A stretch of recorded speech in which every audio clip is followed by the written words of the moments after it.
Hey everyone, so I've decided to do it like this, just on the go, because currently I'm breastfeeding, walking a dog, and also trying to edit some videos, because I've just realised, if I'm honest, I couldn't go live or do anything the past kind of few weeks because I've taken a dip with my mental health. I say that with a smile. I don't know why. I always have to like smile when I talk about serious stuff. It like helps. It's like when I make jokes about certain things.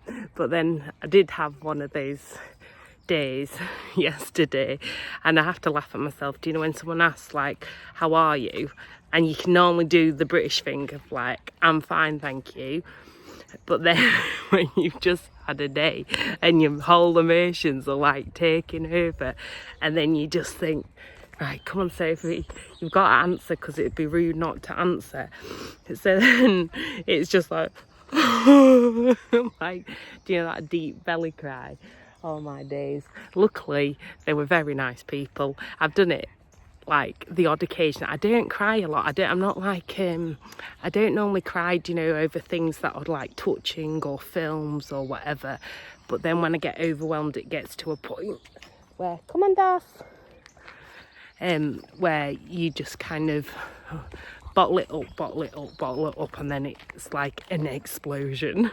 And then you feel sorry, you look back and you think, that poor woman in Costa, because thanks to the people in Costa I don't often get the coffee, but you let me use the loo with the baby all the time. And then this poor woman, I thought I better buy a coffee now because I'm sat here crying on some random stranger. And it's funny, isn't it? We like all put stuff online, and sometimes it's not right to always, like, we always say it's good to share, it's good to talk. And it is, but I think sometimes as well, when you're sharing publicly, one thing I've learned is that sometimes I've got to take a deep breath and wait to talk until my head's back together again, because when I'm really vulnerable and in a really bad dark place, sometimes, not that I regret what I go through or what I say, it's more the case of, obviously I'm fine sharing my life in terms of my own life, but then the people around me might not be theirs. And if I'm vulnerable and feeling really bad, it's like I've just got to be careful sometimes. And that's why I was like, I better not do a live, because I'm literally just going to bawl my eyes out.